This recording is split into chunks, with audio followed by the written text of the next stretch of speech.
মাঠের লড়াইয়ে কখনো কখনো গতির চেয়ে কৌশলের জয় হয় বেশি।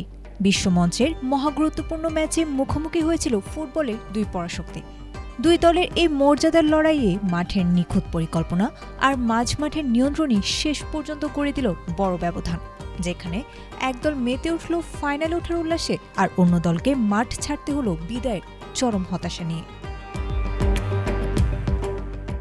সেমিফাইনালে সেই মেগা দ্বৈরথে স্পেনের কাছে 2-0 গোলে হেরে বিশ্বকাপ থেকে বিদায় নিয়েছে টুর্নামেন্টের অন্যতম ফেভারিট ফ্রান্স। আর এই হারের পর ফরাসি শিবিরে চলছে ব্যর্থতার চুলচেরা বিশ্লেষণ। ম্যাচ শেষে পরাজয়ের ময়নাতদন্তে অবতীর্ণ হয়ে ফরাসি অধিনায়ক কিলিয়ান এমবাপ্পে কোনো অজুহাত খোঁজেননি, বরং হারের সব দায় সোজাসুজি তুলে নিয়েছেন নিজের কাঁধে। ফরাসি সম্প্রচার মাধ্যম M6-কে দেয়া সাক্ষাৎকারে এই রিয়াল মাদ্রিদ তারকা অকপটে স্বীকার করেন, মাঠের রণকৌশল এবং সামগ্রিক পারফরম্যান্স সব দিক থেকেই তারা স্পেনের চেয়ে পিছিয়ে ছিলেন।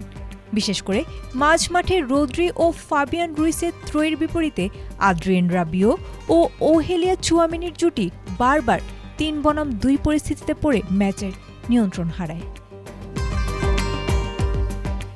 উচ্চ প্রেসিংয়ের মাধ্যমে স্পেনকে চেপে ধরার যে পরিকল্পনা কোচ দিদিয়ের দেশম সাজিয়েছিলেন, সমন্বয়ের অভাবে তা মাঠে ভেস্তে যায়। দ্বিতীয়ার্ধে দেজেরে দুয়ে কিংবা রায়ান শেরকির মতো বিকল্প খেলোয়াড়দের মাঠে নামিয়েও ম্যাচে ফেরা সম্ভব হয়নি। উল্টো ম্যাচের শেষ ভাগে স্প্যানিশ গোলরক্ষক উনাই সিমনের সাথে সংঘর্ষে জড়িয়ে হলুদ কার্ড দেখেন ফরাসি অধিনায়ক।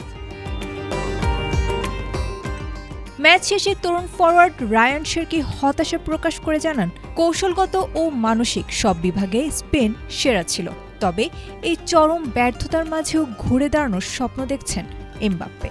এই ধাক্কা সামলে ছুটি কাটিয়ে জীবনের নতুন অধ্যায়ে মন দিতে চান তিনি। 4 বছর পর ভুলগুলো শুধরে আবারও বিশ্বমঞ্চে রাজকীয় প্রত্যাবর্তনের বার্তা দিয়ে শেষ হলো ফ্রান্সের এবারের সোনালী স্বপ্নযাত্রা। আয়েশা আক্তার, ATN বাংলা।